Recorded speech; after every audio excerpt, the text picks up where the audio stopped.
Hello and welcome to Men with Funny Heads, the sci-fi podcast your parents warned you was a bad influence. I am Wib, and I am joined, as ever, by Longfang. Say hello, Longfang.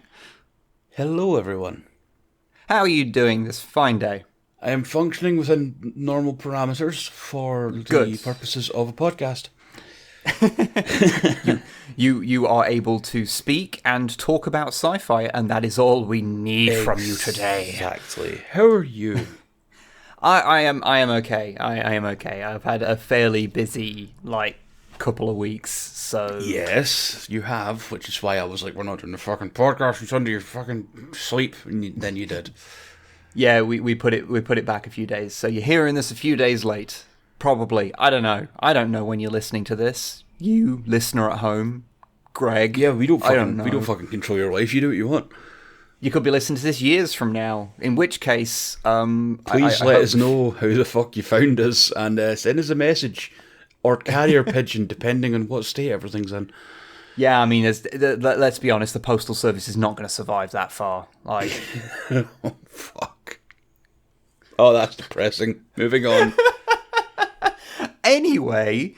we're going to be talking about the X-Files today. Yeah, boy. So, if you don't happen to know, because of course it is a little old now, the X-Files was a show that were first aired in 1993 and ran for 11 seasons, including a couple that were done just a few years ago. Yeah. That I completely forgot existed, and I've never heard anyone talk about, so I don't know if they're any good or not. I'll need to look into that. But the old show, wildly popular, hugely influential. It focuses mainly around two FBI agents, which is Fox Mulder and Dana Scully, as they investigate the titular X-Files, which are cases that the FBI get that are based around the paranormal or the unusual. It was based a lot around conspiracy theories and the like, so, stuff like Roswell is heavily integrated, your Area 51 kind of stuff. And the episodes kind of split between being these sort of story-driven episodes that were about this wider story about Fox Mulder, because he's the I want to believe guy, and yes. and his skeptical partner Scully. But Mulder, his kind of wider thing started off was it his sister was abducted by aliens? I think so. Yeah. And that sort of led him into this, and that leads into this huge conspiracy that goes on for multiple seasons. And in my experience, those are the episodes that most people I speak to don't really like very much. The episodes most people really like are the Monster of the Week episodes that are just, we're going to go and do some wild thing this week. Yes. And have some random weird thing happen. And everyone that I've spoken to about this like those episodes and don't really care for the other ones. It's they're not bad, but it's no, we're here for Monster of the Week bullshit. This is a problem I have with a couple of shows that I've watched in my life, such as Supernatural being better when it was about two guys hunting monsters and not an overarching plot about angels and demons and shit. I never actually watched a single episode of Supernatural, so I'll take your word on that. First couple of seasons are okay. After that... I know Supernatural nearly entirely through the medium of GIF sets on Tumblr. Yeah, I get that. I get that. As for the X-Files... I think I was too young at the time that it was originally on to get it or be allowed to watch it. However, I did pick this episode purely because of the nightmare fuel it was when I was a kid. Yeah, I can understand that, because I think I saw a little bit of... so, spoilers, there's a monster in the episode we're going to be covering, and it was in two... I did give it away already. Yeah, it was in two episodes. Mm-hmm. And I think I saw a bit of one of them when I was a kid, because I'm a bit older than you, so when this came out, I would have been 8. The episode we're talking about, anyway. Mm-hmm. And I was as a child, I was scared very easily by everything. I had to leave the cinema when my dad took me to see Jurassic Park, because the raptors in the kitchen scared the shit out of me. That is totally fair. Like, I was terrified of, like, raptors, like, just existing for years afterwards. And similarly, one of like the X-Files seemed too scary to me, especially because I don't know if you remember, but at some point in the 90s, I don't remember what year, there was that like fake alien autopsy footage that was put out. Yep.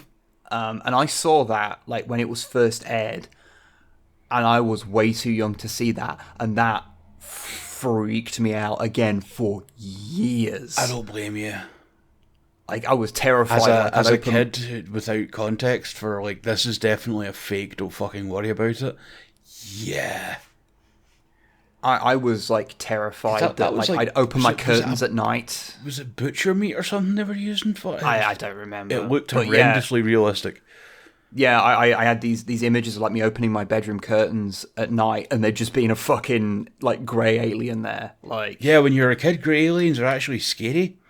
Yeah, like that. And so, yeah, I didn't watch the X-Files for ages and ages and ages. And over time, I grew up, and I matured a lot in like how I how I consume media and stuff. And then I basically reached a point where media just doesn't scare me at all. Okay, that's something I'd like to have in my life, but don't. If it helps. Over time, that has lessened, and now I actually feel things about media again. Which is good, which is overall a good thing. Because there was just a spate in my life where just no horror scared me even slightly. Right. No matter how there was some stuff that stuck with me because it was just really fucked up. But but anyways. Not the point of the podcast. Yeah, I do have to ask though, like, just in a general sense, when you talk about your connection or your experiences with the X-Files, I was wondering if it's anything like mine, where, when you were younger, it was on TV and you might have watched a few episodes, but you have no fucking frame of reference, or have you actually been through and watched the series at some point? I have.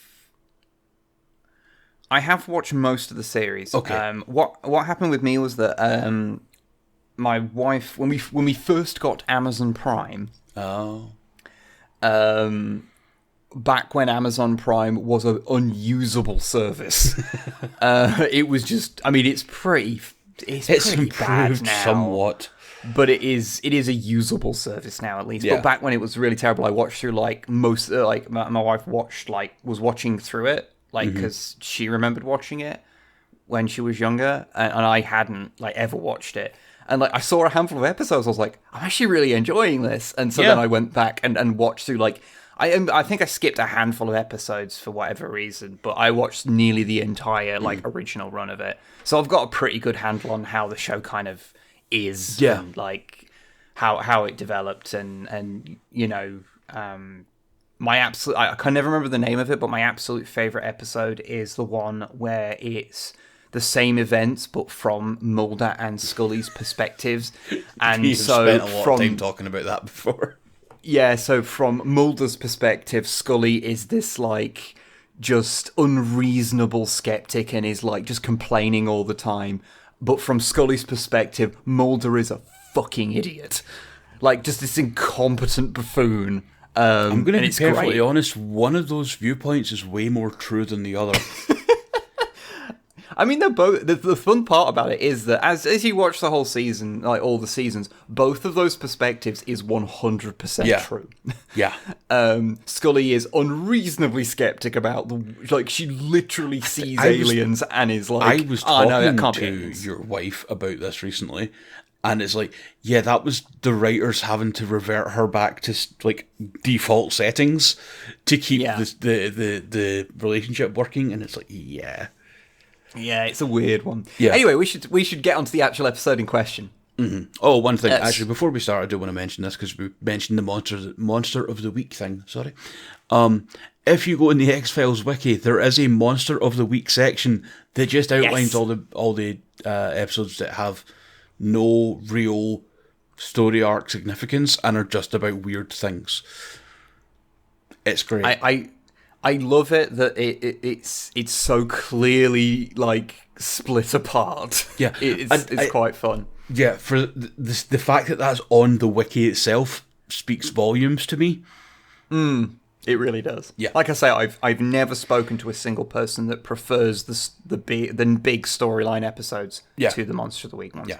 Never met a single person. If you at home do prefer them, please let us know in the comments or whatever. For sure. Because I'm genuinely intrigued to see if anyone does hold that opinion. Your opinion's not wrong. Well, it is, but no. I'm just intrigued because it's just different to what I've heard. Anyway, the episode we are covering is called The Host. Yes. It is the second episode of season 2 and was first aired on September the 23rd, 1994. Fucking hell. Yeah. Like what, 3 years old? Yeah, it's a while ago. Right. This occurs just after the events at the end of season 1 where the X-Files were shut down. Yes. So Mulder and Scully were reassigned to more mundane things. Mulder was reassigned to listening into bugged phone calls. Mm-hmm. But as you can assume from the fact there's 11 seasons of the damn show, the whole X-Files getting shut down didn't stick. So, I think that's all to say to set the episode up. So, would you like to lead us through the episode? Oh boy, yep, sure thing. Okay. We open on a Russian cargo ship 2 miles off the coast of New Jersey that has a severe plumbing issue. After a report is sent to the engineering section about the fact that the bogs are overflowing out into the rest of the deck, Dmitri, the youngest of the staff, is sent to deal with the problem by entering the sewage tank and manually activating the pumps. Oh dear God. Seems like a pretty rough job. I mean, I think it is described as terrible, smelly work. Yes, and it's because he's the youngest that he's sent to do it, because that's what you do with the young boys in any male-centric job. I was in the motor trade. As Dimitri does his best to reach the pump control, he's suddenly dragged into the shit tank. His crewmates grab the legs, desperately try and pull him back out in vain, but they're overpowered and Dimitri disappears under the water. The head engineer is left screaming for someone to flush the tanks in hope that they can rescue the man. Then the X-Files intro hits. Yeah, there's a part that I find very, very kind of funny there, where, so someone has just been pulled into this septic tank. Mm-hmm. But the guy who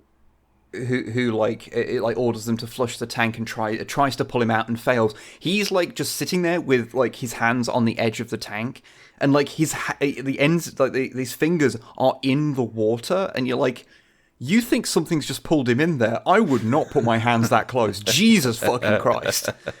Well, they probably don't think it's a fucking creature or a living thing. They think maybe he got caught in something that's pulled him down, or I don't know. Yeah, I don't know. I still wouldn't do it. I mean, granted, I wouldn't put my fingers in poop water, but if I had the choice. But I mean, I guess that ship had sailed long ago when they were struggling with this guy, and the water was going everywhere. Yeah. As I said, the classic X-Files intro hits, and oh boy, that brings back memories. I think that screaming man used to give me nightmares. Yes, if you've not seen it, there is a bunch of weird imagery in the X-Files intro. One of which has just this weird, screamy face that's distorted and kind of comes in towards the screen. Yeah, it's a weird. I can see if you saw that as a kid, that would freak you out. Yeah. And as I said earlier, when this episode came out, I was 3 or 4 or whatever the fuck. Anyway, we cut to the Longstreet Motel in Washington D.C., where a federal wiretapping operation is underway. An extremely bored Agent Mulder is listening in, and it's clear by the trash around the room, I've never actually had Chinese in these boxes, but the Chinese food boxes are everywhere. And he's pinging, is it sunflower seeds around? Yeah, sunflower seeds, yeah. It's very clear he's been here for a while. Suddenly, 2 agents appear at the door and let him know that he's being reassigned to a new job in New Jersey, and it's under the orders of Assistant Director Skinner. And Mulder's oh, okay. Yeah, Skinner's like their direct boss in the series at this point. Upon arrival, Mulder is met by his contact, Detective Norman, who mentions that for once he's happy the feds are taking up this case. An officer presents Mulder with a pair of welly boots, and then it dawns on Mulder, I think, that he's going to have to go down into a fucking sewer. What I like is as they go down into the sewer, one of the guys with him is like, "Oh yeah, watch yourself," and Mulder responds, "Yeah, I wouldn't want to step in anything." Yeah. A short walk through the sewer later, we come across a waterlogged corpse, looking real nasty. Conversation reveals that the body had no ID on them, and with the front of the body eaten away, there isn't much to go on. We'll come back to the front of the body being eaten away thing later. We'll also come back to the not much to go on for ID thing. Yeah, although it was in the sewer at the time. I mean, come on now. Mulder, somewhat bored and annoyed. The look in his face when he's given this, like, when he sees what this case is about, is like, I'm above this. Yeah, my note for this section says, just to describe what happened here, is Mulder being a piss baby Mulder being a piss baby goes to his boss to say that a man's murder isn't important. Yes, we'll talk about that a bit in a minute. But yeah, Mulder walks off, tells the cops just to send the body off to the FBI headquarters for the care of Assistant Director Skinner. Which I'm sure is a fun note to get in your desk. Hey, there's a corpse here for you with your name on it. I like to think it just gets sent through the regular mail. Like, Jesus, they couldn't fit it through the letterbox. Oh God, it's like bent awkwardly underneath your doormat. Yeah, with a footprint on it because it's fucking DHL. Hey, I don't have a problem with DHL. It's fucking Yodel that can fuck off. Anyway, let's not get into my problems with courier services. At headquarters, we find Mulder pacing back and forward angrily in front of the door of Skinner's office. When the door opens, we see Skinner in the background, but the Skinner's assistant leaves the room. Mulder basically fucking corners her and is like, I need to speak to Skinner right this instant. The assistant stands her ground as best she can, but relents and kind of goes back in to see Skinner. Mulder, Skinner responds in kind to Mulder being an asshole, but finally Mulder's allowed to enter the room, only to find himself right in the middle of a meeting with what I'm guessing is meant to be like the bigwigs of the FBI. Yeah. So he's like, no, I want to talk about this now. And he walks in and sees all these people and he's just like, oh, shit. Mm-hmm. Also, in the background in this scene, because this is apparently a thing, there's just a huge picture of Bill Clinton creepily looking at them the whole time. And once I noticed that, I couldn't pay attention to anything else. This is a thing I've seen in a lot of American media. I assume it's a real thing because it occurs so often. And it's, it's a different, depending on era, it's a different president and everything.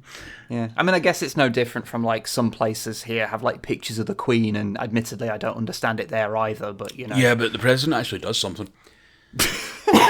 Just saying. Yeah. Anyway, the two of them just get into this massive fucking argument about life in general at this point. Mulder's just a fucking spoiled brat. Mulder makes his case that he's of more use on the X-Files cases rather than his current job, which he's deemed to be some sort of gangland body dump and doesn't want to do it. Skinner retorts that the X-Files have been closed and Mulder should do his job and actually work on cases. Yeah, again, my note was Skinner saying, "Go back and do it properly, piss baby." Yeah, and Mulder storms off. I just want to be very clear on this. Mulder is an FBI agent. He has a job and a duty that he needs to fulfill, and it doesn't matter if it's a case he likes or not. He needs to go through with that case. The fact he's like, this isn't my sort of case, you should have me on X-Files. It's like, mate, fuck off, no one else gets a choice. Yep, it's this is not an episode in which Mulder looks good. Which is good if that's what they were trying to go for. Yeah, I don't know, because like Mulder does become, from what I remember, early seasons Mulder is just kind of a prick. And he gets better over time, from what I remember. But it was several years ago that I watched it, so I might just be maybe I just got used to him being a prick. I don't know. Maybe he didn't change. I don't know. We cut to nighttime, outdoors somewhere. It's overlooking the Washington Monument. So that's the one. I couldn't remember the fucking name of that. It was driving me nuts. Thank you. Yeah, Washington's Big Chode, which... I kept saying the obelisk, and I'm like, no, that's not... I know that's what it is, but that isn't the name of it. Like, it's the monument to how big Washington thought his penis was. Fair. And nothing to do with the fact that that he was like weirdly obsessed with like ancient Egyptian nonsense. I was... Why weren't like half of them Freemasons. Like... Let's not get into that.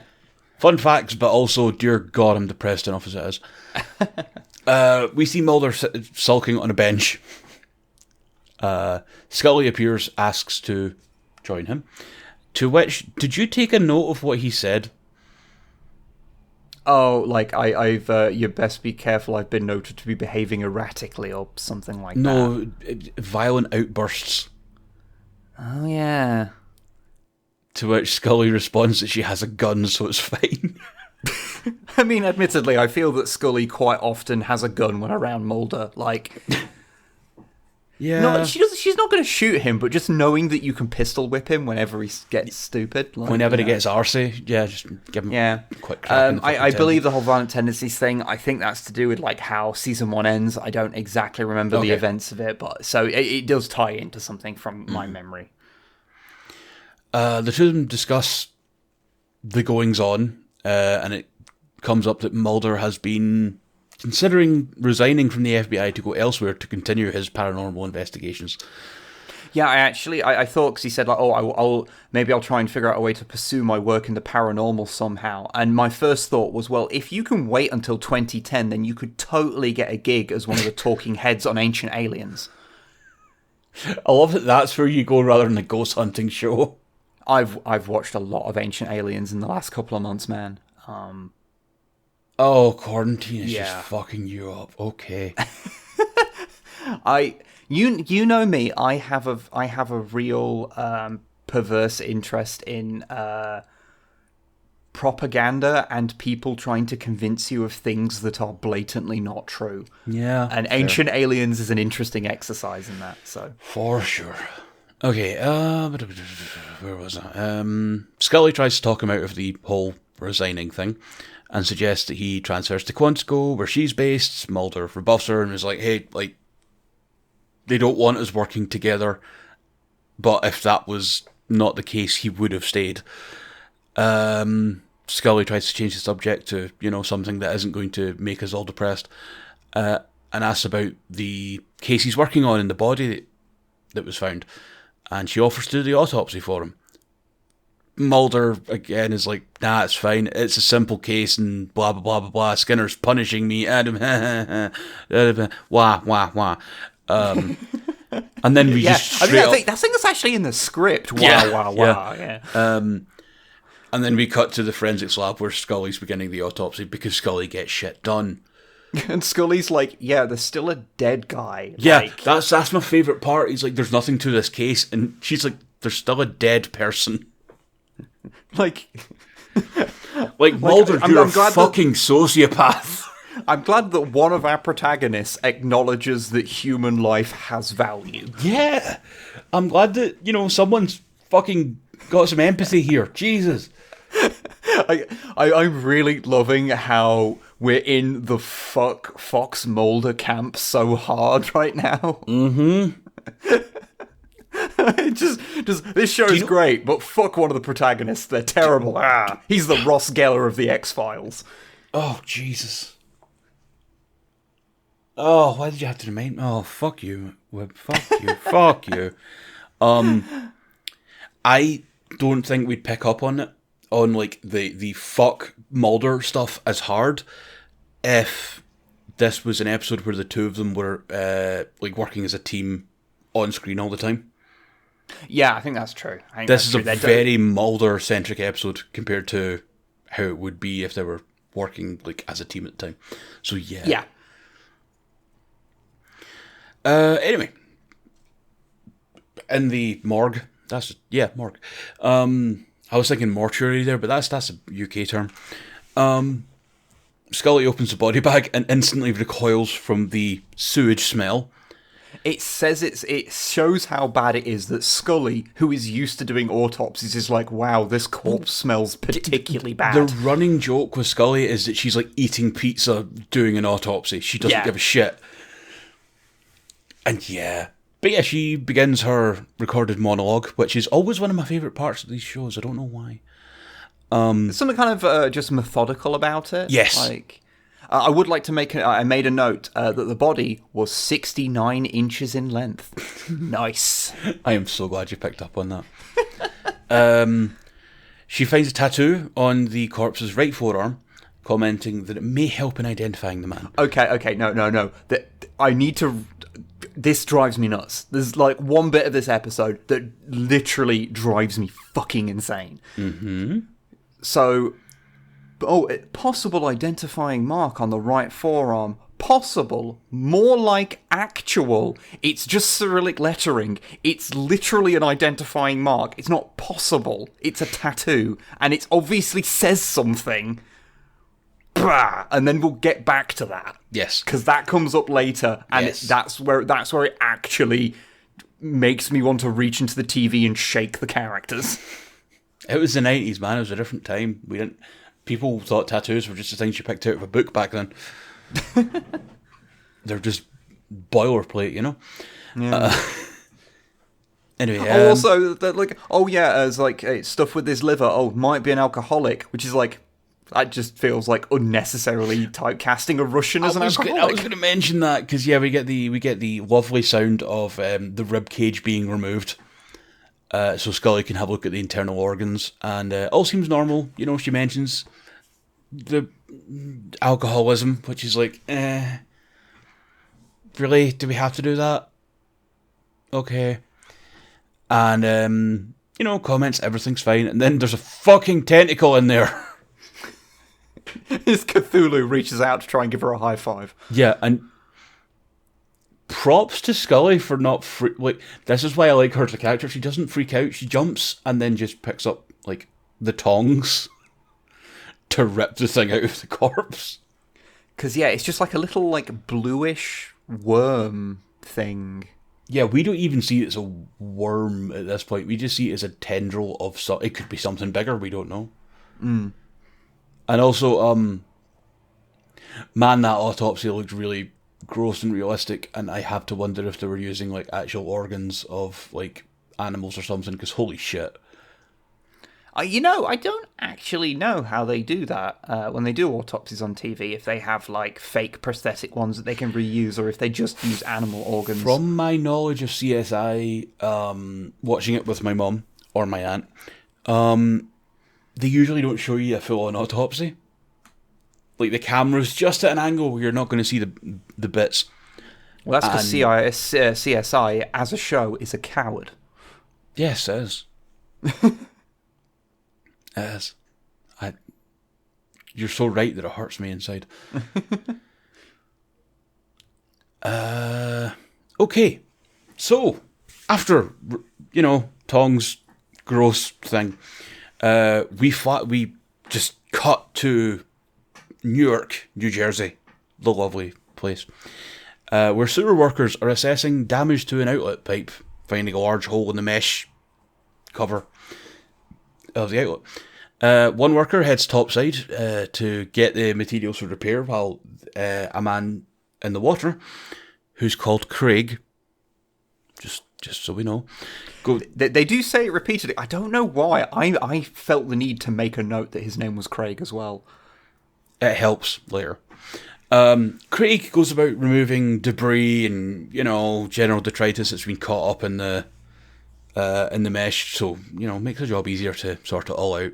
Yeah, standard stuff for working in a fucking sewer. And then suddenly he's dragged under, screaming. His co-worker appears, screaming Craig constantly, which is why I remembered the fucking name. When I've made a note of his name, it was with an exclamation point. Craig! The co-worker manages to pull him back out of the water using a rope, and we can see that on his back there's this... We can clearly see that his shirt is cut open, and there's some blood, and it's like, ooh, okay. And he's got a weird wound. Yes. I was half expecting him when he was like, because it was difficult to like pull him back onto the side. Like, because I only had like half memories of how this episode went. I half expected him to just be like in half. So did I. I'm so glad you said that.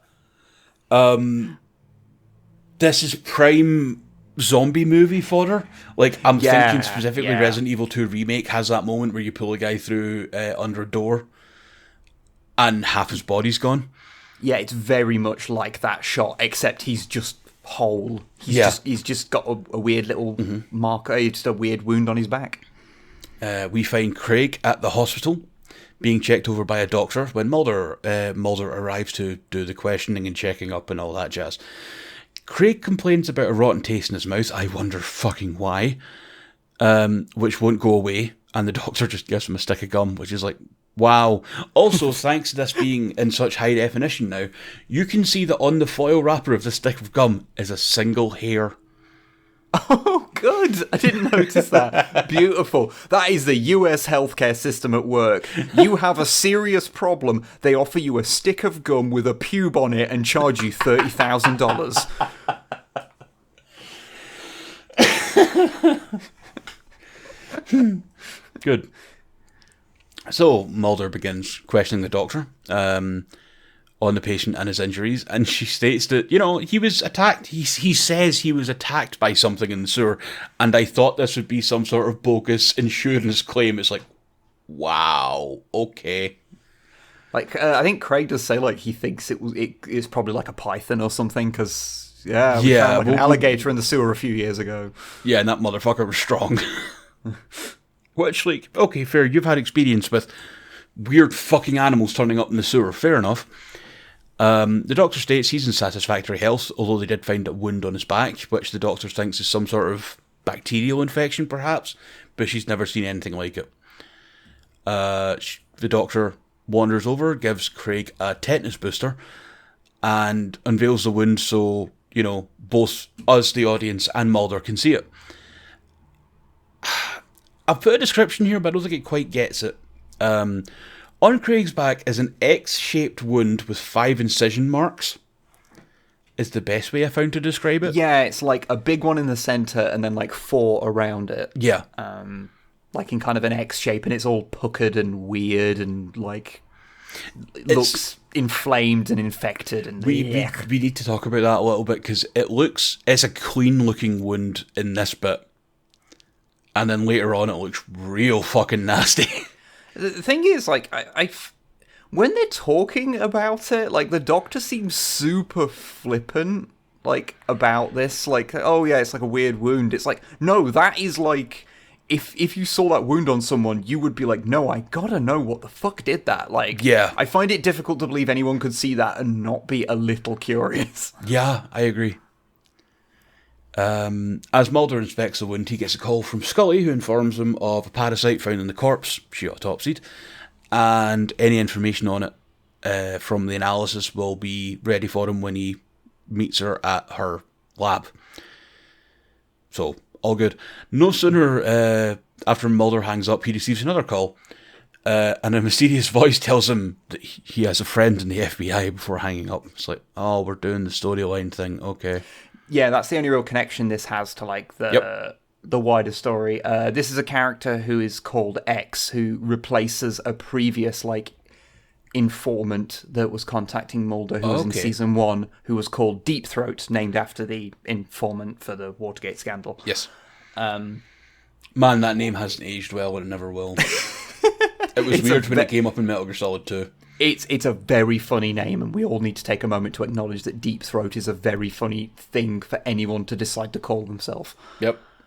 But yeah, it's a whole thing about informants within the FBI. Yeah. It's not really important to the episode, but it does just come up a couple of times. Yeah. Well, actually, I guess it is actually kind of important to some parts of this episode, but we'll get to that. At Scully's lab, she shows Mulder the creature discovered earlier, now in a jar.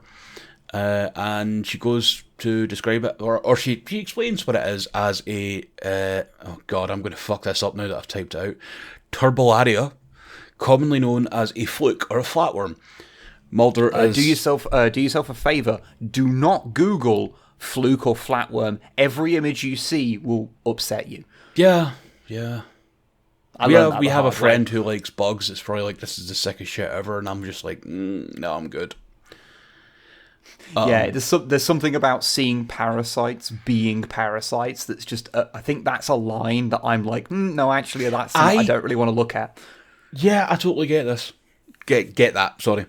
There are some with parasitic organisms, if I can use my words and not soar like a madman. I've had anti-anxiety mess today, so my brain is like, wee. That's fine. It's the best way to make content is while you're a little bit high. Yeah. Just there is something about parasitic organisms, just not fun. Yeah, I was like when because they kind of go through like what these things are, these parasites they get inside you and stuff. They're really like, I thought initially they were like super flippant about the size of these things, because this one seems pretty fucking big. This is a massive fucking worm. And like the ones that I'm familiar with of like flatworms that people can get inside them are quite really small. This is like from like the end of your wrist joining onto the hand to the tip of your middle finger big. Yeah, it's like about like the thickness of your thumb as well. Like this is a big thing. But then I looked it up, and there are some species of flatworm that grow to like 50 feet long. So oh, interesting. Yeah, I guess. Anyway, so I guess that size isn't as out of the ordinary as I thought. I think that you wouldn't get one inside someone that big. I don't think, but yeah. Mulder is sort of incredulous about this worm being found in a corpse. And Scully goes on to state that more than 40 million people around the world are infected by a parasite such as this. And according to her research, here we go, because I noted all of this down because I'm a crazy person. Flukes are commonly found in unsanitary conditions, which would explain it being found in the body, but she can't say whether it entered the body before or after death. However, it is unlikely that a single worm could kill him. Mulder goes on to ask how these parasites attach themselves to the host, and as it turns out, these worms have a sucker-like mouth with 4 hooked spikes called as scolex. This is important. Is it wrong that the reason I know the word scolex is because it's a boss in the Binding of Isaac? Wow, that makes so much sense about the Binding of Isaac. Actually, I don't know if it's I can't remember if it's a boss or it's just a regular enemy. Yeah, I'll need to look that distinction gets a bit vague at times because Yeah. When Scully describes the Scolex, Mulder has a bit of a moment of inspiration and shows her a picture of Craig the Sewer Man's wound. I've called him Craig the Sewer Man throughout this entire thing, by the way. I hope you enjoy that. Yeah, no, I like Craig the Sewer Man. I like defining a human by the terrible jobs they're forced to take to survive in late-stage capitalism. Fuck off. It's good. Hey man, the pay's pretty damn good for jobs like that, I'll have you know. I imagine it is, actually, yeah. You're gonna get up to your waist and shit. You best get paid, right? Damn right. But yeah, the image of the wound, the photograph, is way more nasty than how we actually saw it. The skin around it is like pasty white and crispy looking. Like, it's weird. I wonder if it's because that was taken like with a regular, with a camera with a flash on it, and that like. Yeah, but at the same time, when we see the wound again in a couple of minutes, it looks like how it does in the photo. So I think it was just like one of these moments of here's the test shot or here's how we have done the special effect, and then later on they've maybe did it and improved on it. Yeah, maybe. really nasty compared to the shot we saw earlier. Scully states that the Flukes are very small life forms, not the fucking one you have in that jar, and couldn't make this sort of mark. As Mulder questions her further, she begins to laugh, clearly enjoying the sort of banter and discussion, but stops herself and apologises, saying that for a second it felt like old times again, which is depressing. Yeah. Old times where Mulder would say, "How about ridiculous thing?" and Scully would go, "No, that's ridiculous." That's the X-Files, by the way, if you want the Cliff Notes version of the show. And spoilers, Mulder's 80% of the time right. The other 20% of the time he's wrong, but in a way that kind of makes him right. Yeah. Scully deserves better. Anyway, she goes on to explain some more that these worms live inside of a host after being ingested as larvae or eggs and don't attack prey like another animal would. Jumping on their fucking back. Mulder jokes he's glad to hear that, as he didn't want to report to Skinner that the prime suspect was a giant blood-sucking worm. I mean, I probably still would anyway, just to fuck with Skinner. Yeah. Maybe that's just me. And then there's a bit connecting back to the main story of, Mulder says to her, I appreciate that, you told people about the conversation to try and start some sort of, the one they had earlier, to try and start some sort of campaign to get the X-Files reinstated and, so he won't resign. But seriously, don't fucking do that. And Scully refutes this entirely. It's like, no, Mulder, I wouldn't help you. No, you're terrible. That's the opposite of what she says, really. But in my head, it's like... she's Mulder, I wouldn't help you, you piece of shit. No, Mulder, no one would help you. Nobody likes you. Scully refutes the accusation and is, I wouldn't betray your fucking confidence like that, you dick. And, the phone call friend in the FBI thing is discussed and left there. We cut to a gratuitous bathroom scene where we see Craig the sewer man brushing his teeth. It is gratuitous. I don't know if this is a sign of me becoming more comfortable doing the episode run-throughs, or I'm just slowly losing my mind every time I do one of these. But yeah, either way, it works. Good, I'm glad. Craig the sewer man's brushing his teeth, clearly still dealing with the bad taste in his mouth that you mentioned earlier. He resigns himself to simply emptying most of the tube of toothpaste into his mouth. Which is, a thing. Yep. When he spits all of the toothpaste gunk out into the sink, he discovers he's also spitting up blood at the same time. That's not fun. Yeah, the part of this that really weirds me out is that, so he just instantly goes into the shower, nothing's wrong after. If I spat up that much blood, I would be like, oh shit, okay, I need to check everything. I need to really find out where that blood's coming from, because that's the amount. Because when he spits up the thing and it's the toothpaste is tinted pink because it's mixed with blood, that's one thing. But then when he lifts his head up, you can see actual fresh blood just on his lip, on his lip, not just a little bit, but a good amount. The amount that you wouldn't just chalk up to, oh, I snagged my gum with a toothbrush. You've got an actual major cut. That amount of blood, you should know where it's come from, and if you don't, that's a problem. Yeah, but also American healthcare system. That is true. You can just pop a hernia back in, so Yeah. America's healthcare system's a nightmare. I knew someone who had a hernia that used to do that. Anyway, you're welcome for that one, viewers. Yep, listeners, whatever you are. Now in the shower, as you stated, Craig attempts to relax and maybe calm down and not think about, oh god, what is happening to me. Side note, I'm actually surprised that when he spits out the toothpaste, there wasn't a tooth in there. Oh yeah, that would have been. That's a classic horror trope thing, and I was like, wow, okay. You didn't do that, okay. But it's okay, this gets better anyway. while attempting to relax, he's suddenly subjected to some sort of convulsion as if something is trying to leave his body, and soon enough, accompanied by yet more blood, a flatworm escapes from his mouth down the drain. It's really gross. It's really well done, but it's really gross. Yep. I had it in my like trivia notes for later, but I'll mention it now. The writer of this episode, I think one of the main writers in general, Chris Carter, had to fight to have that scene left in. Oh, really? The TV, whatever company it was, I've forgotten. Is it Fox now? I can't remember. Yeah, I think it aired on Fox. Yeah. Fox did not want that scene in because it's too good, too nasty. And Carter was like, if you do not have this scene in, this episode will suck. And I kind of agree with him. Yeah, kudos for him for sticking by it, because it's a pretty visceral thing, and it does, it kind of shows you. And if it wasn't there, it would lessen the impact of later stuff. Yeah, absolutely.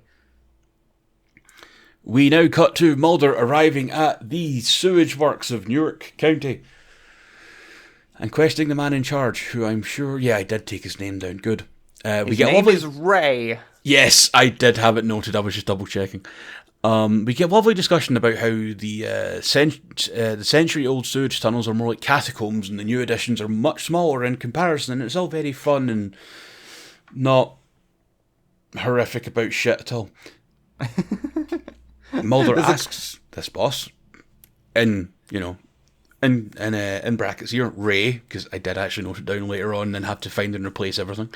If all the sewage from the county is treated here, to which Ray replies, and if you saw my Twitter, you might have seen a screenshot of this conversation, with Ray's eyes looking fucking huge.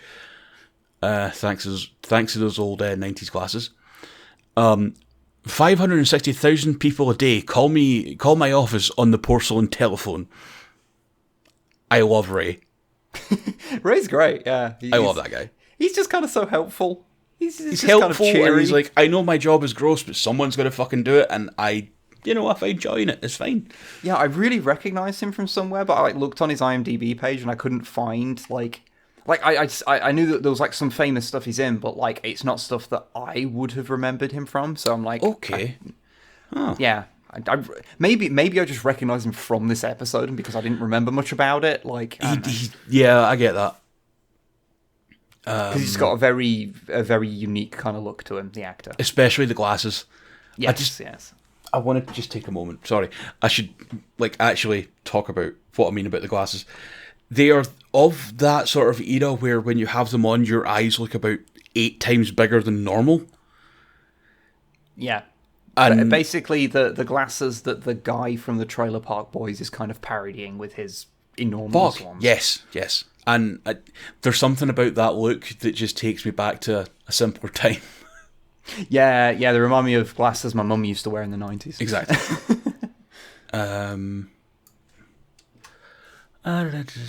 Mulder shows Ray the worm that was found in the corpse, and he's like, have you ever seen anything like this before? Perhaps. To which Ray replies that it looks like a big fucking worm, basically. It's like, yep, good work, Ray. Yeah. And although he doesn't give a definite yes or no answer, he does say that it wouldn't surprise him if they were down there, and there's really no way of knowing what's been breeding down there in the past 100 years, which is a terrifying thought. It's like, well, as man who runs the sewers, I would hope that you, of all people, might know. Well, there's miles and miles of, tunnel going back a century now. I get his point, and it's terrifying. And there might be mole people down there. Yeah, we don't know. Outside on the gantries overlooking the sewage being treated, we see Charlie, who was mentioned earlier. Again, I picked up his name, thank God. A worker, one of the other workers in the plant, enjoying a cigarette. I'm pretty sure that's extremely dangerous, but okay, whatever. Explosive gases. Yeah, there's a lot of flammable gases and stuff knocking around. Maybe it's because it's in open air, it's not an issue, but also, yeah, fuck that. While enjoying his cigarette break, he notices something in the murky water below. He starts hearing movement, as if something's swimming about. And then he spots something just moving just under the surface, and he races to the emergency phone and contacts Ray. Mulder and Ray race to find Charlie somewhere else in the facility, who is back flushing the system, whatever the fuck that means, to find whatever he saw in the pipe, in the tanks. When the mask finally comes close to the viewing window, Charlie shines a flashlight, has to get a better look, and we get our first glance at the Flukeman. And I've got in brackets here, Wib, please describe Fluky. Okay, well, for a start, I don't know how often I'll say it during this podcast, as I'm not the one doing the description, but I am going to insist on always referring to him as Flukeman. Flukeman, okay, sure. Yeah, I'll do my best. Flukeman, he's Flukeman. I'll do my best. Peter Flukeman. Like it's a name. Yeah, he's...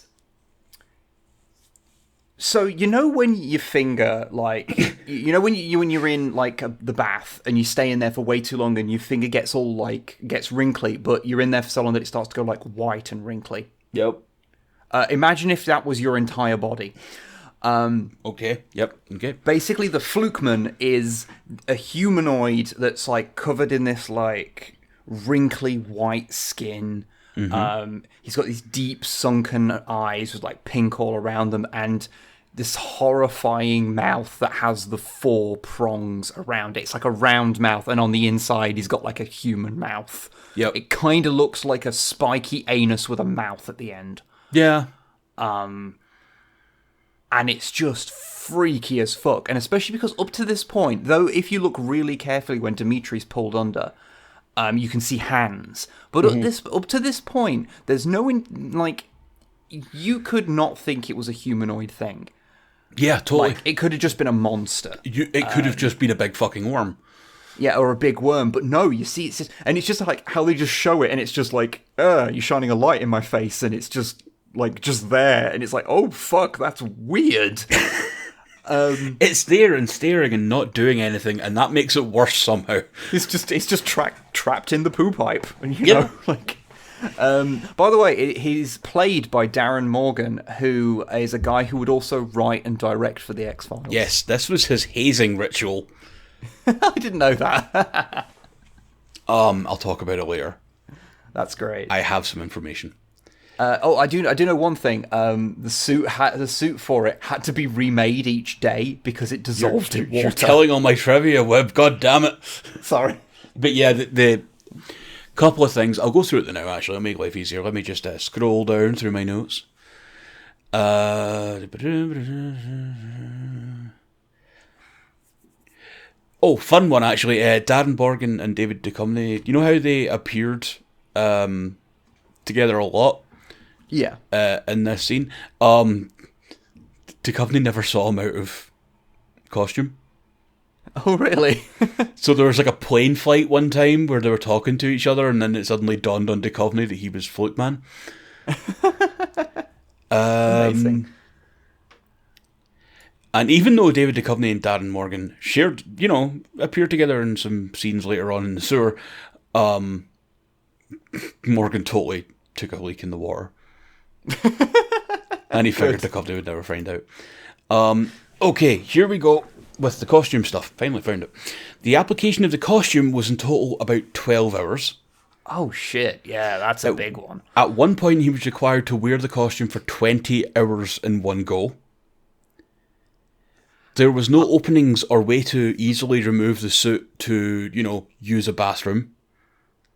Right. It was intensely fucking hot, and being submerged all day was actually a mercy for him.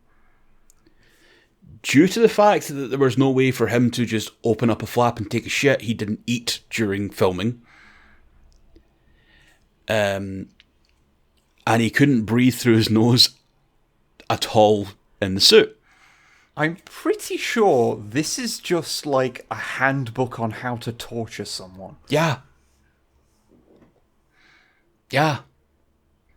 That's rough as shit. Mm-hmm. Jesus. And yeah, as you said, the suit had to be remade every day because being submerged in water would just destroy the material. So yeah, there you go. Hope that was fucking worth it. Anyway, shall I continue? Yes, you should continue with the story. Okay, are you okay? Did I just make you question life? No, I was just like we got stuck on talking about the suit, and I was like, where the fuck are we in the story? And then okay, I'm glad I'm not the only one. But I'm back. I'm good. And then I was very happy because the part after this is where I went above the Call of Duty, and I think you'll appreciate it. Oh Christ. Okay. After that like gratuitous fucking horror shot, we just cut to Scully doing a monologue about flatworms. Well, just get a nice little science. Just get a little science. These bits I genuinely really like. It does like by just giving real world facts about them, and I presume these are accurate. I'm sure we'll be told this or not. And even if they're not, like it lends credence to like it being a bit more grounded, especially after you've just seen a monster with an anus for a mouth. Like, you know, grounding it in reality after that is probably a good choice. Mm-hmm. Okay, so according to Scully's monologue, flukeworms, flatworms, flukies, whatever the fuck you want to call them, are usually less than 3 centimeters in length, are found in fresh and seawater, and they are hermaphroditic. I was about to stumble over that word completely, as well as being capable of internal fertilization. And she goes on to comment that the wounds found on Craig the Sewer Man would suggest a Skolex. The sheer size, though, means that it couldn't be a common flukeworm. As she works away, something is slid under her door, although there doesn't seem to be anyone around when she checks the hall. How spooky.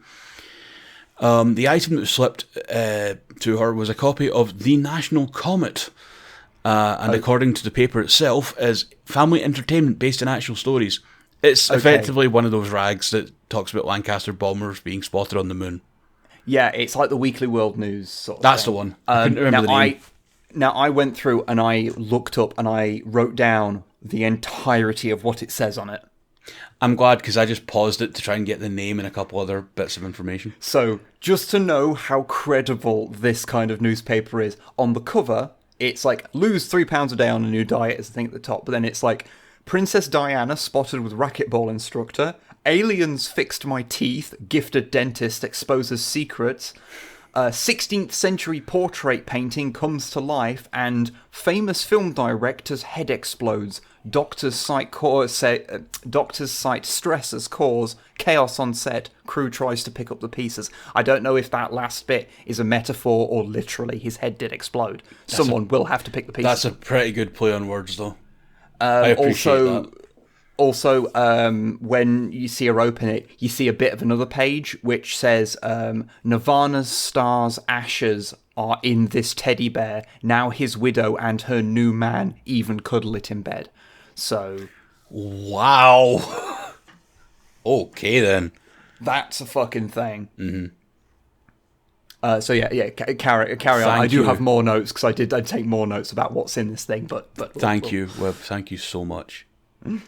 Because I just paused it and then really looked closely to try and get the name of the thing, which I'm pretty sure they fuck up because it's got a star symbol rather than a comet. I mean, that's the sort of thing that happens. That would be fine. Just saying. I'm trying to get a job as one of those nitpicky asshole reviewers who doesn't actually do media criticism as much as point out things they don't like. All right, Jeremy. Anyway, flicking through the pages of this fucking horrendous rag, Scully finds an article about a Russian cargo vessel incident. Obviously the one we saw in the intro. And remembering the tattoo and Cyrillic text on the corpse, it all falls into place. Now, I'd like to point out the article. They didn't lorem ipsum it. It's not just like generic text. They did write the full article. Holy shit. So it's like the head. I'm not going to say the whole thing because I didn't write down the whole thing because that would be absurd. But I did make a note of a few bits of it, which is, so the headline is "Monster on Board. Bizarre accident on Russian cargo ship has officials suspicious." There was a little bit that I noted, a few little bits that were funny to me, which is a bloodthirsty creature from beneath the waves. Stange, but it's all true. Good. Stange is the spelling they went with, yes. Yes, good. And another bit where it was weird because, so, as much as I hate to bring the horrors of the real world into this for a second, but the day we record this is the presidential election day in America. Mm-hmm. And the quote from the captain on this is written exactly how Donald Trump speaks. Oh, God, really? I'm going to read it to you and tell me that this doesn't sound... Because you know when you see his quotes written down, it looks like just someone has mashed like an autocomplete thing on their phone. Yeah. Because he doesn't speak good. To quote what it says in here, this is what the captain said. People, they say, you some kind of crazy guy. What? When you talk about monster on boat, is true. Did it not happen on my ship? I myself would not believe. Good. Which is like... I know they're going for, like, a guy who speaks broken English, but also, yeah. I was just reading that going like, wow, that is uncanny how close that is to how Trump speaks. But yeah, she checks the... And, like, this means she checks the tattoo. Like, she goes to check it, and it's like, oh, maybe that means something. And I'm like, you didn't check this already. It's... fucking I would guess that it would be marked for further investigation by someone else. I don't know. It's a bit in a moment that really ties it together to get under my skin. So carry on with the story. Scully then goes to meet Mulder at the Middlesex psychiatric hospital where Flukeman is being held. It's seen through the door of its cell, hiding behind some pipework in a corner, sort of cowering, but also maybe just preferring dark places. I'm not sure. I think it likes to lurk. It seems like a bit of a lurker. It seems like a bit of a fucking lurker. Yeah, you're right. Mulder informs the awestruck Scully that the creature has no sexual organs, which lines up with her previous monologue earlier. Because he says, like, oh, don't know if you can see, but it has no sex organs. And I just thought, like, no, Fox, that wouldn't be the first thing I'd notice. I was sitting there, like, is Scully supposed to sit there and go, oh, man, I was hoping it would be hanging dong, like, no, you notice that it's a monster first, dick second, Yeah. Scully notes how incredible it is to see a creature with both parasitic and primate features, because that doesn't fucking work. And Mulder quips that he will now have to tell Skinner that the suspect was actually a giant worm the whole time. Joy. Scully passes on the info about the unidentified corpse that we now know was the fucking Russian from the start of the episode. Was Dimitri, that was the name. And a mysterious benefactor had given her the clue. Before the two split up, Scully mentions that when Mulder talks to Skinner, maybe reconsider the resigning thing. And then we cut to Skinner's office. Okay, I just want to add one final thing on the tattoo. Because it turns out that what the tattoo said was Dimitri. So, yes. He had his own name tattooed on him. Yes. Which is weird anyway. But then, it's a thing that people do. But then Mulder says, oh, how did you make that connection at all? And it's like, what? The connection that... And, like, this was after he'd been told that, I thought that it was this person from this boat, and then was able to, like, cross-check it as being, like, Dimitri, and, whatever, by the connected tattoo. But you realise that they didn't even they had no name, no identified. So it was like, okay, so you had there was no...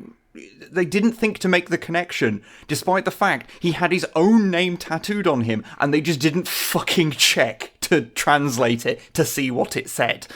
Because if you did, you'd go, okay, we have a John Doe, and he's got the name Dimitri tattooed on him in Cyrillic, which would give you a little bit more of a thing. But the fact that she only checks that after getting the note that there was a missing Russian body says that they hadn't done that. They hadn't bothered to even check. Do you need a minute to breathe now? There's something about that whole thing, like how they treat it. Like Fox treats Scully like she was a fucking brain genius because she thought to translate a Russian word. In comparison to brain genius.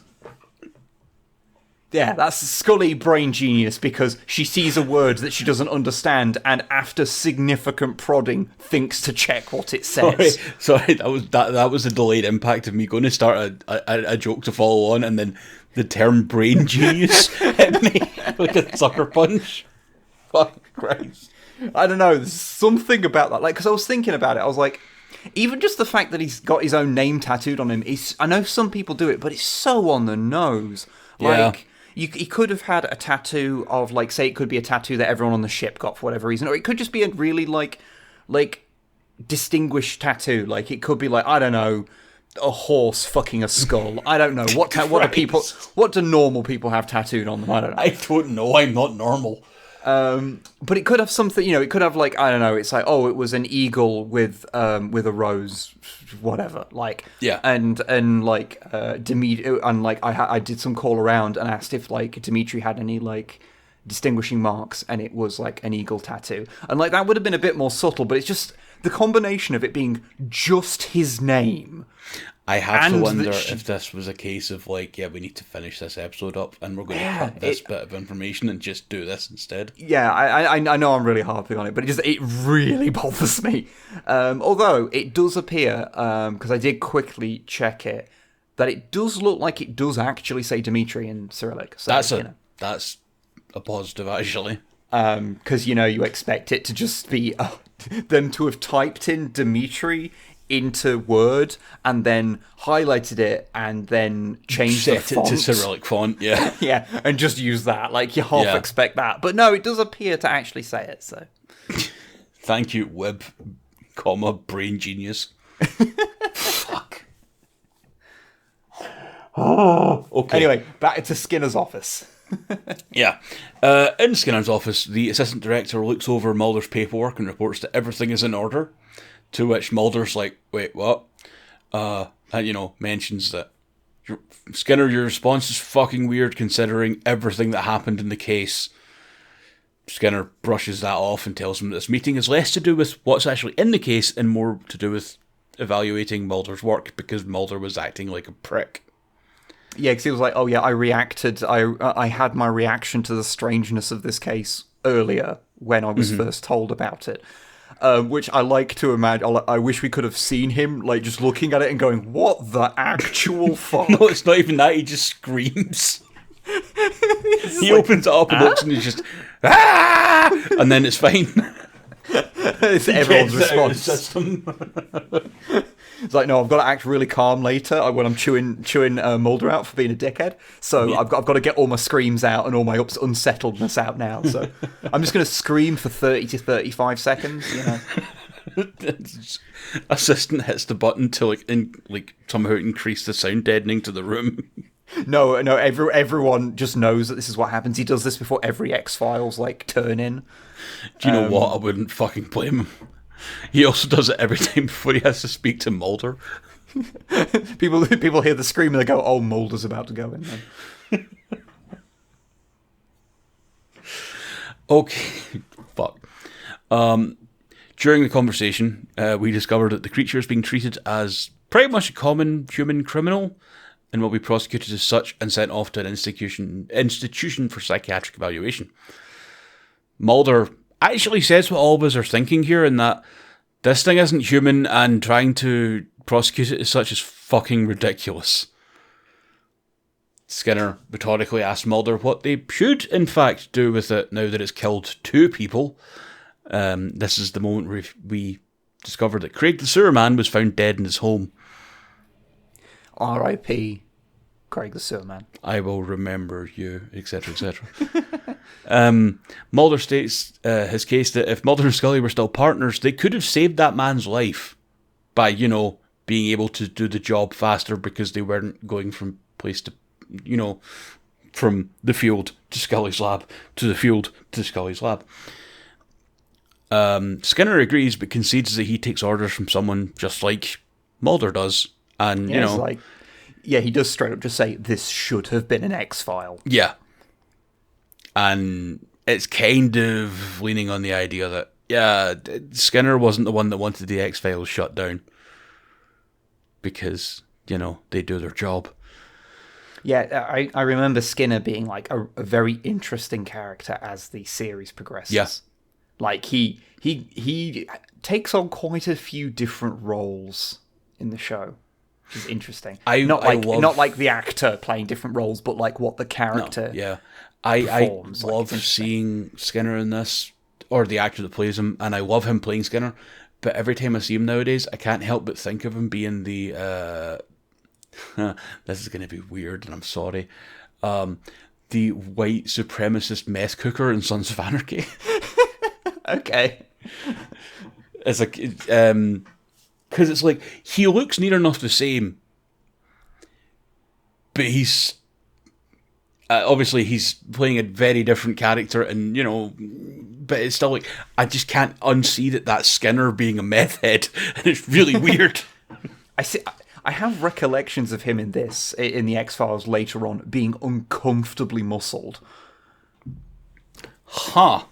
Like, he's like not like huge or anything, but just a lot more like big than you expect him to be. And you're like, oh Jesus, I mean, I guess he is like, you know, like FBI dude, and like a lot of those come from like military and things. So, yeah. I mean, I guess actually it's not that weird, but like I just wasn't expecting it. I was like, okay. Unless I'm remembering a like, I don't know. Are you just thinking of J.K. Simmons, because he's fucking jacked and it's weird looking?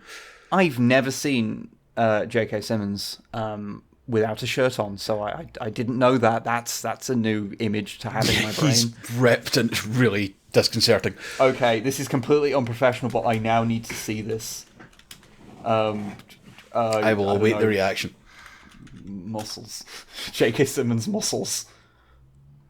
Oh, fucking Jesus, wow. Yeah. Fuck, man. Yeah? Yeah. All right. Yeah, I mean, fair enough. Jesus. Yeah. Anyway. J. Jonah got jacked. Yes, he did. Anyway, back to the episode, and not J.K. Simmons' fucking muscles. In the meantime, Flukeman has been strapped down to a hostel bed to, you know, make sure that they don't fucking wander off, and they're going to be transported to an institution. Midway through the journey, the driver, you know, turns around to check in his cargo, only to see that the creature is missing from the fucking bed. Okay, I have some questions here. I have many. One, how the fuck did they get him, like, strapped down in a thing in the first place? Well, like, how the fuck did they get them into a van to get them to the Middlesex Psychiatric Hospital? Yeah, I mean, that in the first place. But also, why do they take this creature that they don't understand and don't know anything about, put it in an ambulance with a driver? I know he's a US Marshal, but just a driver. There's no one else. There's no guard. I would usually expect it to be a team of two as well. Yeah, like at least a team of two, because you got to have someone to watch out. Or in this specific case, you'd expect, honestly, there to be like a police escort. Yeah. Like, it's weird that there isn't one. Yeah. I agree, don't worry.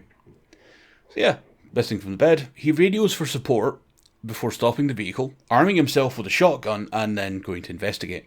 He's quickly killed like a fucking jobber in the back of the van, only managing to fire off one shot.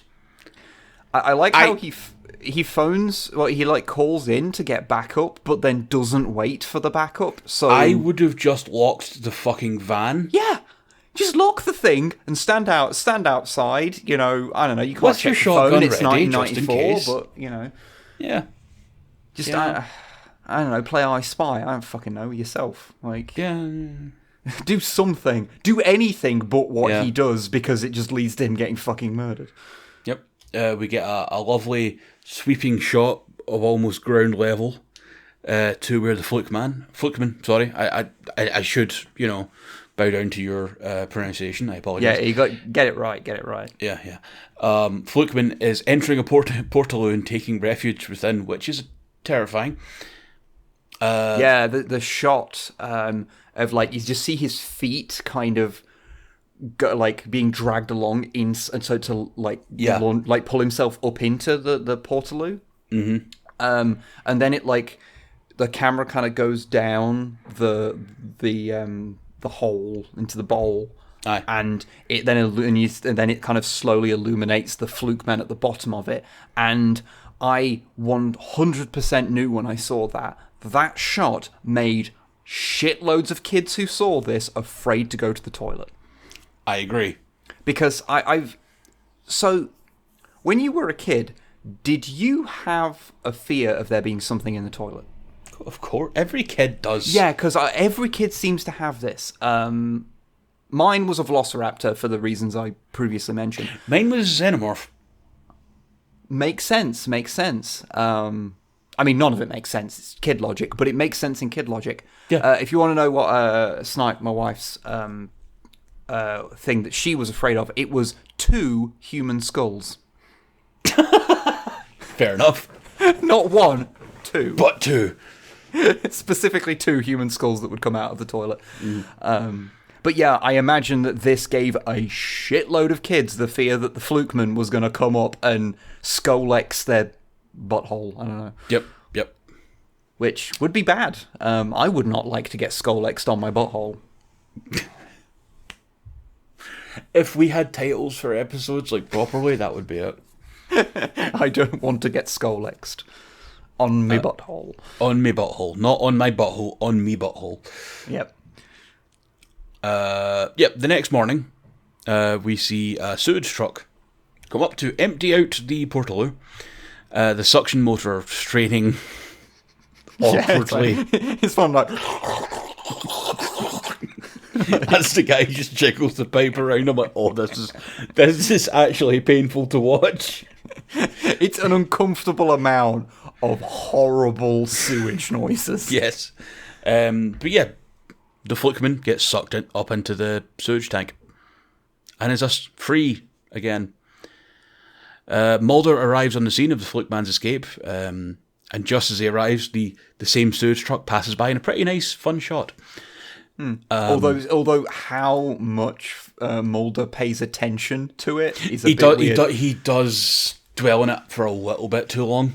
Yeah, he like psychically divines, that may contain Flukemans. Yes, Flukemans.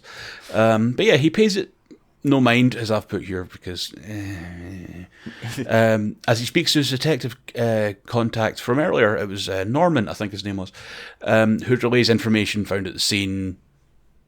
Dude's dead. Shit's weird. He does Mulder say tells him to like keep an eye on storm drains and shit like that. He does say we got bubkiss, which is a word I completely forgotten existed. To mean nothing. As did I. It's a Yiddish word that's apparently short. Is it? Right. Yeah, it's short for the Yiddish word for goat droppings. We ain't got shit, basically. Okay, yeah, good. Basically, cool. yeah, that's what it means. That's awesome. Thank you. Actually, that's rad. Yeah, because I looked it up because I was like, oh yeah, I've not heard anyone use that in like decades. I wonder what it actually means. Because in the 90s when you heard a word like that, you just go, oh, that means that. That's a fun word. But nowadays you can just Google things and be insufferable by having a small fact about everything you hear about. Yeah, we're pricks, by the way. Just don't be like us and have facts about everything, or a vague knowledge of a lot of random things. Or if you do, make a podcast and then the right people will find it interesting, and it means that you get it all in one place, so you don't torment your loved ones. And you're validated for being that asshole. Yeah. Basically, people tell you that your decisions were right. Even in the face of mounting evidence. This is getting to the contrary. Getting too real. This is getting too real. Thank you very much to everyone that listens to this podcast. Yeah, seriously. I really enjoy doing it, and it makes me very happy that people listen to it. Thank you. I would give you a hug if I was there. Anyway, Mulder receives another mysterious phone call, which kind of, to be summed up in a, I think, no, this isn't paraphrase, this is a quote that from the mysterious person: reinstatement of the X-Files must be undeniable, which is the most pretentious way of just saying, get the X-Files sorted out. Yeah, fucking sort it, mate. Yep. What are you doing? Yep. Detective Norman receives a radio call from one of the canine handlers who tells him that the dogs have tracked a scent all the way to a chemical toilet, aka Portaloo. And then the realisation dawns on Mulder that, shit, that sewage truck, oh shit, and heads off to the sewage plant. We cut to Mulder and Ray, our hero from earlier, who's still around, thankfully. The true hero of the X-Files, Ray. Plant boss Ray, who is the best. Explains that the company that the truck belongs to keeps really shitty records, but if Flukeman is here, it'll be trapped here because of the way that the system works. We get a nice kind of montage scene of the staff all like walking the gantries, keeping an eye out for Flukeman. In my notes, it's described as dramatic looking at poops. Yes, good. I'm glad. That's because they are just looking at huge vats of shit and piss. Yes.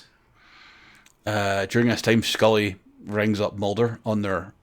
I should have mentioned this before. Their 90s phones are the best. Yeah. I've got a vague recollection of the Mulder and Scully being in an advert for, I think it was one of the British phone companies at the time. Might have been Vodafone. I can't remember. Anyway.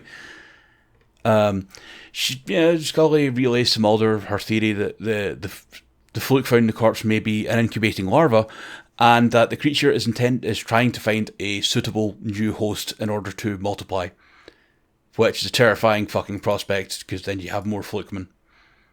It's kind of similar to the thing we did last time, the Quatermass experiment, in that regard. Like, right at the end, they're like, oh shit, this thing might be multiplying. Fuck, you're right. I didn't even think about that. Why is that the scariest thing? Anyway, that's actually a weird thing because Ray says that like nothing bigger than your little finger would be able to get through like whatever this entire thing, but that's not true. That's not true for a reason. We'll talk about it in a second. Okay, but it's just not true. Yeah. Just then, Ray alerts Mulder that one of the workers has spotted something in a section of pipe. Flukeman has been spotted near to where the Russian's body was originally found, in an area with an overflow pipe that dumps out into the harbour. The chase is on. Yeah. I think the reason that it managed to get out was because it's a fucking century-old piece of nonsense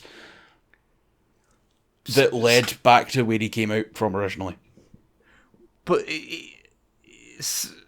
so, like, there's no filters. So, like, this filter is just like, oh, we just straight dump poop in the ocean. Like, century-old piece of nonsense. I don't know. It just seems really weird that they make a big point about how. I agree. Absolutely, they can't get out of this thing, and then 20 seconds later go, oh no, wait, unless it goes this way, and it's like, oh. Why did you even mention it? Like, what they were trying to go for was like that. This is a mess of Christmas tree light cables that has been building on top of each other for 100 years plus. So I'm glad you're here to make sense of the episode for me. No problem at all. I kind of get the idea that it's like, yeah, we can say it wouldn't get out of here, but this is the modern area. If it goes to the old shitty bit, God knows what will happen. Because that stuff's fucking old and we've probably not got full records for it anymore. You know? That's the way I work it out. But yes, arriving at the site, Mulder, with Ray, our hero is still here, head down into the sewer via a manhole. Neither of them spot the creature in the water, but they spot the overflow pipe that it must have used to get in and out of the sewers. I just want to point out now that because originally when I wrote these notes, I didn't call Ray, I called him the boss, and then went back and did a find and replace. There's a bunch of this that just says the Ray. And I'm doing my best to ignore it as I'm talking, and it's really difficult at times. I don't know. I kind of like the idea that you just call him the boss the whole time, and then you're slowly implanting the idea in everyone's head that it's actually Bruce Springsteen going down into the sewer. I'd be fine with that, honestly. Yeah, that's a joke for my dad. I hope you enjoyed that, Dad. I made a reference to Bruce Springsteen. That is the only time I am ever going to do that. For real though, if Bruce Springsteen was the one that had to throw down with the Flukeman, I'd be okay with that. It would be definitely a site that I would pay money for. It is exactly. Anyway, Ray moves over to where the overflow pipe is to try and use the kind of gate that will just shut off access to this pipe, which is completely rusted to fuck. So as he begins to struggle with, leverage and the laws of physics, slips and falls directly into the water below in this huge chamber full of sewage. Yeah, I actually really like how he reacts to falling in the water, because he kind of comes out, when he kind of comes back to the surface, he's kind of like, oh, fucking, like he's pissed off by it. But as someone who has worked around sewage for like, presumably decades... Because he's like a boss man now, he may have started out in like the bottom of the rung and worked up. At least that's my headcanon for this character. So he's pissed off by it, but he's not like grossed out by it. He's more annoyed that he lost his glasses. Yeah, like that seems like a really, I don't know what, there was something about it that was just a very human reaction that was fitting with a character who had those experiences. I don't know why. That just like occurred to me, and I was like, that's actually kind of a nice touch. Yeah, I like it. But yeah, during this moment, Flukeman drags the Ray, I'm going to just call him that now, underwater. Mulder's really shitty attempt to save Ray fails. And I think he drops his gun into the sewage as well. It's real dumb. Mulder deciding, we need to save Ray, just literally jumps in to the water. Which has been pissed in, just so you remember. Yes. When you're watching this, David Duchovny is taking huge mouthfuls of piss. Yep. Also, this is like chest-high water. Just, he manages to haul Ray away from the creature, which we still haven't seen in this bit, and kind of just props him up against something that he can hold on to. Which is, alright, fine. Saving the boss Ray. Yeah. The boss Ray. Fuck. And suddenly the camera switches. Flukeman is trying to get into the overflow pipe. Oh no. And Mulder wades over, I should say. Grabs the lever to shut the gate, closes it. It slams down, bisecting the creature. And we have, I think, the most horrifying scream we've ever had on this podcast so far. Yeah, I would definitely say that the scream Flukeman makes here is, so far, I'm not going to say this is a record that will stand the whole time, because, First it was Cicada Man. Yeah. Then we had Quatermass. But yeah, this is definitely the most horrifying scream we've had so far. Yeah. It is a horrible yell. It's like really, because the only other noises we've really heard out of the Flukeman are sort of like breathing, raspy breathing, sort of like like that kind of thing. We haven't really heard like anything loud from it. So to hear it just scream, it's like, oh, okay. Yeah. We cut to black and then come back on the bench from earlier. Where Scully when you see because when it's bisected, you do see its butt just floating. Yes, yes. Because that's the part that landed in the water where Mulder is, and it looks like they really badly superimposed some red for the blood, blood where it's been bisected. It looks a bit off. And because the water's moving so much, because it's like flowing water where stuff's pouring into it, so there's a lot of movement on the surface. It's really obvious. Yeah, it's weird. Again, this might be one of those moments of like, this wasn't meant to be seen in HD. Yeah, that is a thing. It's like, you watch like Star Trek The Next Generation, and I know that hasn't had like HD upscaling, but even just watching it not on a CRT, seeing like the obvious like bits where like Worf's headpiece meets his face. But you can see the seams and stuff like that. Yeah, you can see the seams of where the prosthetics match up and things. It's just one of those things. Things were made for different TVs, so they were like, well, eras and all that. Yeah, like it's not like the technology didn't exist, but they didn't need to use it because CRTs hid so much because of the slightly fuzzy picture. So. Mm-hmm. But yes, we cut back to the bench from earlier. Is this a running thing in this show? I think it was around this period before the X-Files got reinstated. Okay, but I might be wrong. I remember the series as broad swathes, but like individual details, I tend to be a bit fuzzy on. Mm-hmm. Yeah, Scully meets Mulder on the bench, and the two talk about their mysterious benefactor, the case. And Scully brings up the analysis of the fluke larva, which showed that reproductive and physiological cross-trating, I'm sure that should be trading, but I don't fucking know, has resulted in a quasi-vertebrate human that is still capable of spontaneous regeneration like others of the worm species. Now, at the point where it says spontaneous regeneration, I would be burning that fucking corpse.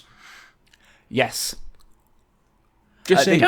They don't actually say what happened with... I'll get to that in a minute. Yeah. They don't really say anything about either bit. Mm-hmm. Mulder questions how such a thing could even come to exist, and Scully reels out, the classic sci-fi theories, radiation, abnormal cell fusion, stuff like that. And in her words, nature didn't make this thing, humanity did. Because we're fucking up the planet. Scully hands Mulder a folder of photographs from animals and human victims of the Chernobyl incident and mentions that the Russian boat, that all the way back in the intro, was a decommissioned Russian vessel used for disposal of hazardous waste from the nuclear station during the meltdown. And this creature was born in a primordial soup of radioactive sewage, as she puts it. And I mean, same. That's the most relatable thing about Flukeman. I feel personally. Yeah. Mulder makes a somewhat chilling summation of the events that they say 3 species disappear off the planet every day. You wonder how many new ones are being created. Okay, fine. It's not the best point to leave it off on, but whatever. And then we cut to the body of Flukeman still floating in the sewage water, apparently. His eyes open, and its ragged, gurgling breath begins again, and then it cuts. Because they didn't go and pick up the other half. I would apparently not. Or I did actually wonder because that's the obvious reading of it, of that it's the top half of Flukeman, or it's another Flukeman. Yeah, or it could be the thing that grew from the one that Craig the Sewerman. Yeah. What he threw up. Maybe it was that has grown to maturity and it just grows really fast. It could be either, but the way it's shot, because you don't see it, you only see the top part of it, and given that we haven't seen any phase of the little ones growing, you can't help but read it as we didn't bother to go and find it. I would have it's that thing where you go, look, all you need to do was say a line of the, we recovered the legs, but we couldn't find the other half. Yeah. So yeah, it's just weird that they don't even mention it, and it's because it's just what, you didn't grab it? Because this is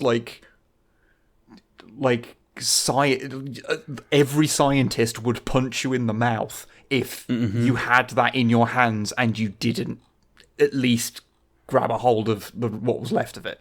Yeah. This is really weird. Yeah. Okay, are you ready for some trivia? I am ready. I am willing. I am... It's not as good as your usual summation, so I apologise, but I grabbed some things. It's fine. I just look on IMDb and Wikipedia. I'll look on the wiki. It's fine. Chris Carter, the writer mentioned earlier, conducted some research as to how to depict the Newark sewer system before he decided to make it look brick and really old. And the reason that the brick and old and catacomby style came about was because his father was a construction worker who put in sewer lines and storm drains for a living. So he kind of got information from him. Oh, interesting. Which is really sweet.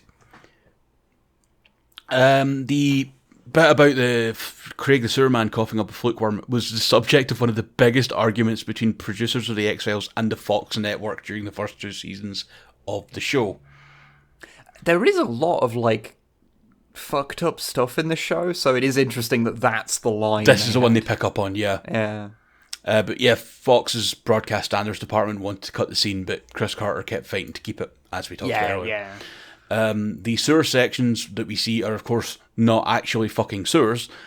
They were sets built on a soundstage, and they were basically 2 different sets they built, and then they could redress them to how they needed them. Yeah, it makes sense. Although the sewage treatment facility was an actual sewage treatment facility. Yeah, you can't really fake one of those because the size of them and the scale of poops is beyond what a movie studio or a TV studio could build. So I have a bit of a paragraph here because I've really just copied and pasted this off because it was all very interesting and horrendous. So, filming in an actual sewage plant was challenging for the shooting company, reported Joseph Patrick Finn. I can't remember who that is. It was also a hot summer day, about 90 degrees, and it was a pretty difficult and smelly day for the cast and crew. Given the foul-smelling location, the warm weather, and a 12 noon crew call, crew members were granted the option of taking the day off or wearing special breathing equipment, which were bought by the production department, which filtered out the most putrid odours. Despite the proposition of a day off, the entire crew reported for work that day, and the most common concern being...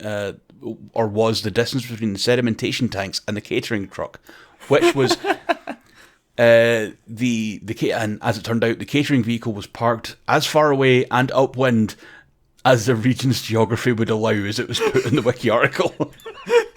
Excellent. Mm-hmm. This was clearly insufficient for some crew members, still though, because after lunch that day, a vomiting session took place with multiple production staffers. Oh, fucking hell. Beside a far fence on the perimeter of the sewage plant.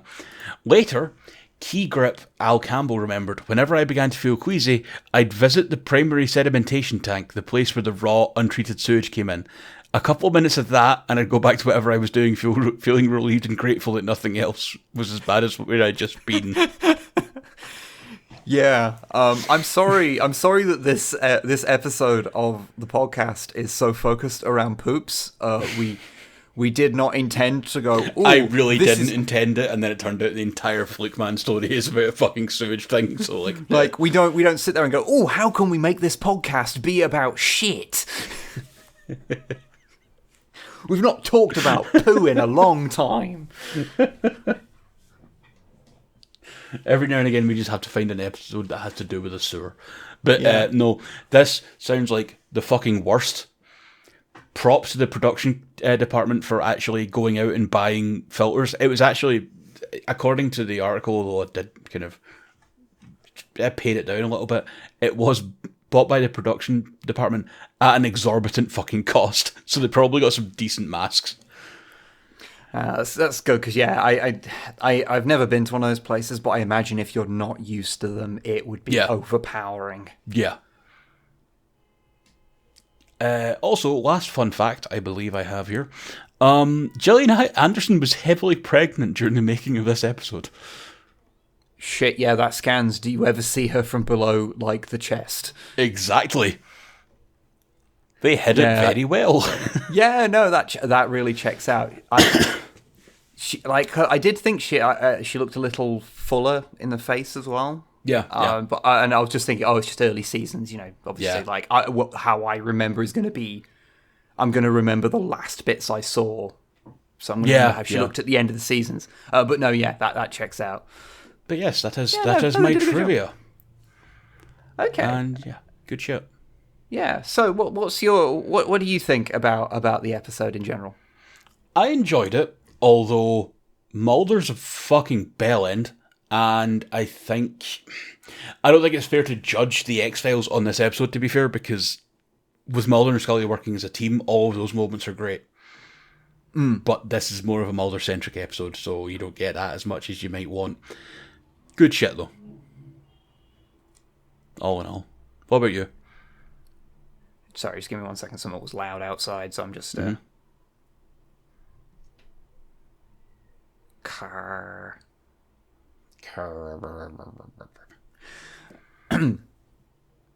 Yeah, I liked it.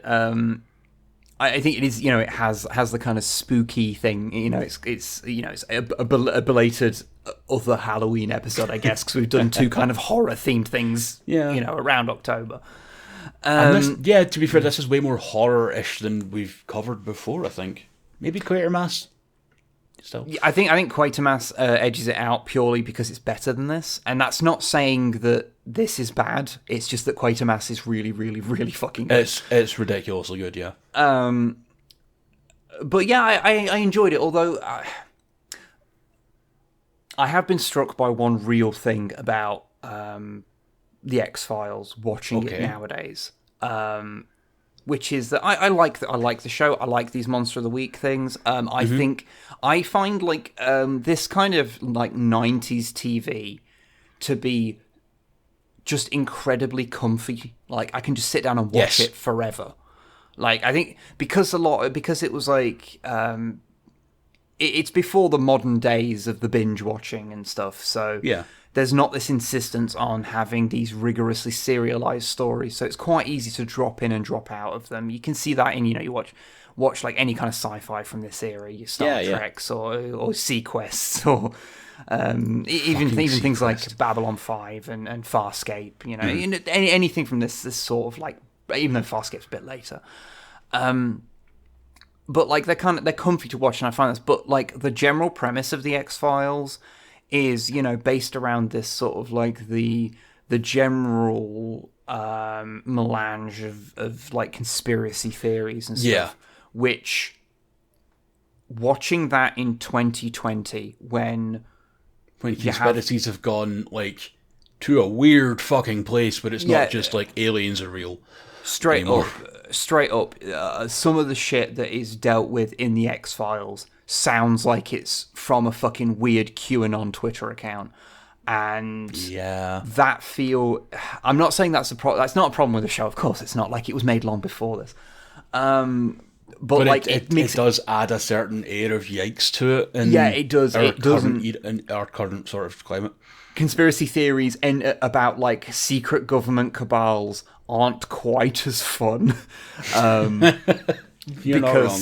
Because there's some very serious problems, like people literally in what is best to categorize as a cult related to this stuff, and it just makes it hit a lot differently. And I do wonder, like, if the X-Files as a show did contribute to normalizing the kind of conspiracy theory view of the world.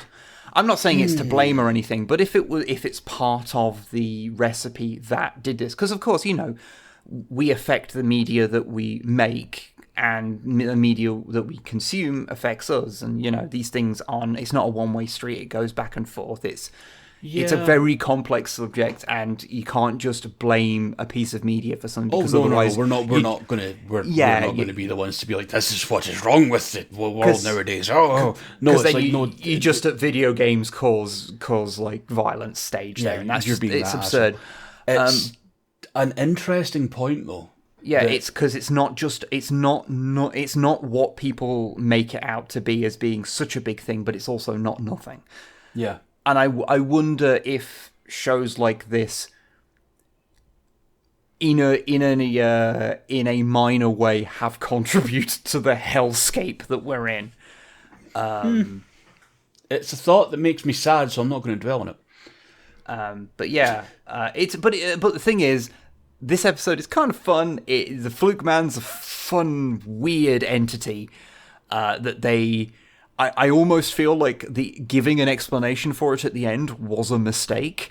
I kind of think they should have just left it as we don't know what the fuck this is. I kind of think that would have been better. I think that's something that would come up later, because I'm pretty sure there's a lot of things in the X-Files from there's like, we don't know what the fuck we just found. Like, I know there is at least one other episode with the Flukeman in it. Yes, there is. Which I have not watched. I should, if I was a better podcaster, I would have watched that in preparation for this. Webb. Yes. First of all, fuck you. Secondly, you've been doing a lot over the last few weeks, so no, you watched the episode that we talked about, and that's it. Yeah, that's fine. But yeah, I will go and actually check it out. Yeah, we should. And I do want to watch some more. Not for a podcast per se, just check it out. So, I mean, I'd be down to cover some more X-Files stuff in the future at some point. Yeah, for sure. But I am glad to have covered it, because, yeah, it is like a real, like, important and influential thing from that era. And also, it's a sci-fi show that's based in a more, well, I wouldn't say modern setting anymore, but you know what I mean. Yeah, it was a contemporary to when it was made. Yes. Like where it was set. It wasn't like a sci-fi future, and it tried to be as grounded whilst doing aliens and cryptids and the wackiest shit you know? possible, yeah.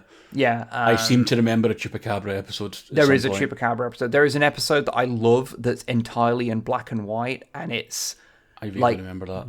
It's done about like a character who is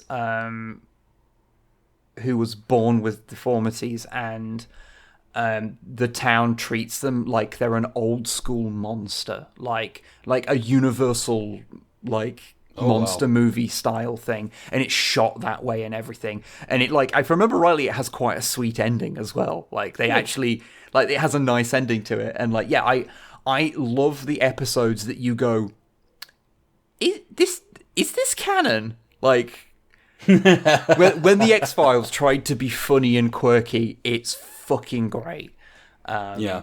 And maybe the next time we do one, I feel like maybe we should either cover one that's a standard, like, just Mulder and Scully investigate a thing episode. For some reason in my head, I have the idea of I want to do the one where they have to investigate a chicken factory. But maybe that's because it's the only one that would make people feel more uncomfortable than all the talk of fecal matter. It's all the talk of like chicken bits. Thanks, Webb. You just really. I don't know why that episode just comes into my the head. fucking podcast already. Or to cover one of like the more funny and quirky ones, because I do those are the episodes that really stand out to me. And yeah, X-Files is pretty good. Yeah. It holds up pretty well. Yeah, it does hold up, even if Mulder is a bit of a wanker. And is kind of a plank in terms of charisma. So, anything else you want to say about this episode or the X-Files in general? I would very much like to give it another go and maybe go and watch some more episodes of it, but yeah, that's about it, really. I enjoyed it. Okay. Yeah, okay, so a little bit of housekeeping. Next episode will be the 10th episode of the podcast. Ah, yes. So we'll be doing our special where we talk about the best Star Trek ships as democratically voted for by you on Twitter. Mm-hmm. So yeah, we'll be doing that. I guess we'll see how people enjoy that one, because there's nothing in the remit of this show that says that we can't do weird episodes about more abstract things and not just about an episode of something. Exactly. And I guess we'll see how that goes. And if you folks enjoy it, then we'll maybe do more in the future. This type of thing is what we'll do most of the time, because that's what it is. But maybe do it later. Some other things later. I did actually sit down like a few weeks back and went, I wonder how many Star Wars ships I could make. That's a bad idea, name. Webb. That's a terrible idea. I think it was something like I needed 64 or something to do an even bigger version of the bracketed thing we did, and I filled it without really thinking about it. There's a lot of ships in Star Wars, especially if you include fighters. Yeah. And that wasn't and that was deliberately not including things like snow speeders or T-16s or things like that. So it had to be a spaceship. Oh God. So yeah.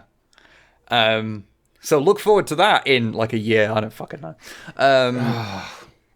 Strangely, I'll disappear off the face of the planet before then, so I don't have to deal with it.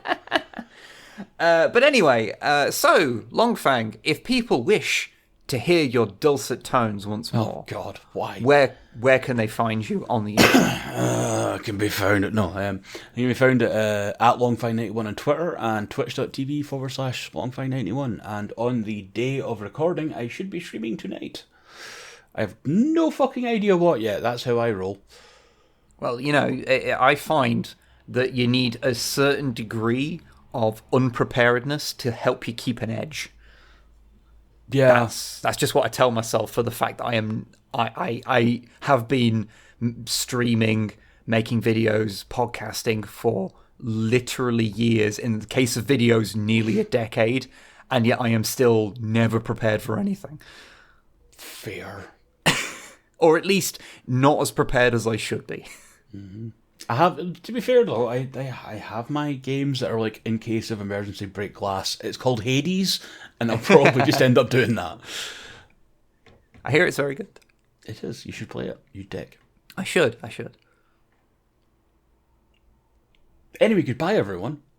You're not going to ask me where people can find me on the internet? We're cutting here. Fuck you. Okay. No, okay. Of course. Where can we find you? You fucking it. I was half tempted just to let it just end there and then mention it after we finish recording, because then you would have been pissed off. And it would have been very funny for me. But anyway, you find me at WibDoesTweets on Twitter. You can also find me at WibDoesStuff on YouTube, as well as on the Snipe and Wib channel, which is my main thing, and Snipe and Wib on Twitch, and that's the main stuff. I should really write this down. You should, because every time I get to it and I reel them off, and I always think I'm missing something. I get you.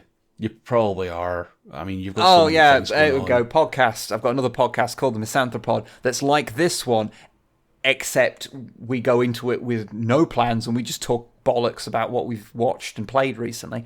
Although recently we did completely steal the format for this podcast. I know. And do a recounting of the movie Ouija Shark, which is exactly what it sounds like. Also, the director found that podcast. Oh my god.